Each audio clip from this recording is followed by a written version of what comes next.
Hello दोस्तों, मैं हूं राहुल और आज मैं आपको बताऊंगा किस तरीके से मैंने बीएलएस में पोजीशन बनाई थी। उससे पहले थोड़ा सा जानेंगे बीएलएस कंपनी के बारे में। बीएलएस इंटरनेशनल एक स्मॉल कैप की कंपनी है जिसका मार्केट कैप 18,000 करोड़ के आसपास है। ये कंपनी वीजा और पासपोर्ट से रिलेटेड काम करती है। तो अभी आपको चार्ट पे लेके चलूंगा, वहाँ पे दिखाऊंगा किस तरीके से मैंने ट्रेड बनाया था। उससे पहले आपको बताता हूँ, इस ट्रेड में मैंने प्रॉफिट बुक किया अराउंड 6% के आसपास। उसका स्क्रीनशॉट अभी मैं आपको वीडियो में दिखा दूंगा। इस ट्रेड को लेने के पीछे का जो मेरा रीज़न था वो रेजिस्टेंस का ब्रेकआउट था। वहाँ पे डेली टाइम फ्रेम पे ही मैंने ट्रेड लिया था। चलिए चलते हैं चार्ट पे, वहाँ पे आपको दिखाता हूँ किस तरीके से मैंने एंट्री और एग्जिट प्लान किया था।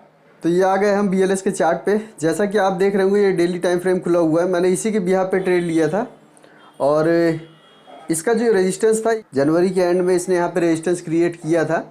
और इसको मैंने 2 महीने पहले लगभग ऐड किया था अपने वॉच लिस्ट में। अगस्त के लास्ट में यहाँ पे ब्रेकआउट मिला था, तो उसके अगले दिन ही मैंने यहाँ पे ये कैंडल जो आप देख रहे हैं ब्रेकआउट के बाद यहाँ पे मैंने एंट्री बनाई थी। इसका अभी स्क्रीनशॉट आपको मैं शेयर कर दूँगा। ये हाँ 420-25 के आसपास मैंने इसमें एंट्री बनाई थी। और उसके बाद देखेंगे तो ये यहाँ पे 2-3 दिन इसने लगातार रेड कैंडल बनाए, लेकिन कोई बैड न्यूज़ थी नहीं मार्केट में और स्टॉक भी ठीक ठाक सारे परफॉर्म कर रहे थे, इंडेक्स भी ठीक चल रहा था। तो इस वजह से मैं इसमें रुका रहा और मेरा स्टॉप लॉस जो था वो इस रेजिस्टेंस के नीचे ही था। अगर यहाँ पे कहीं क्लोजिंग दे देता कैंडल अच्छे वॉल्यूम के साथ तो मैं यहाँ पे निकल जाता, लेकिन ऐसा हुआ नहीं। अगर यहाँ से देखें तो एक यहाँ पे ट्रेंड लाइन आ रही थी, जैसे देखेंगे तो ये ऊपर से ट्रेंड लाइन जा रही है। मुझे ऐसा लगा कि यहाँ से रेजिस्ट करेगा और वैसा ही हुआ भी। मार्केट में कुछ बैड न्यूज़ भी थी कोई, जिसकी वजह से अभी 2 दिन पहले सारे इंडेक्स गिरे भी करीब 1.5% 2% के आसपास।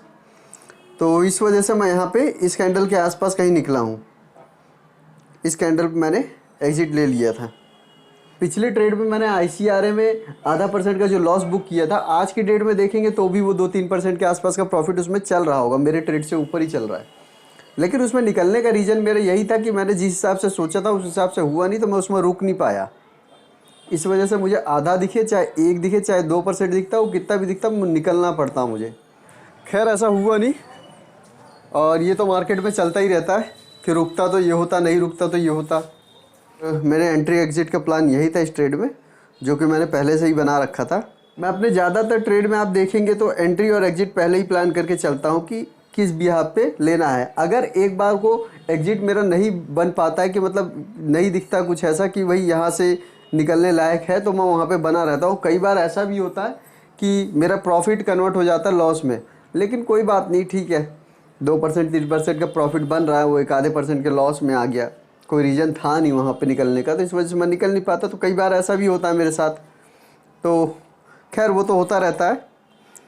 आप अगर इन्वेस्टर नहीं है तो आपको ये चीज़ें तो करनी ही पड़ेंगी, कहीं लॉस कहीं प्रॉफिट।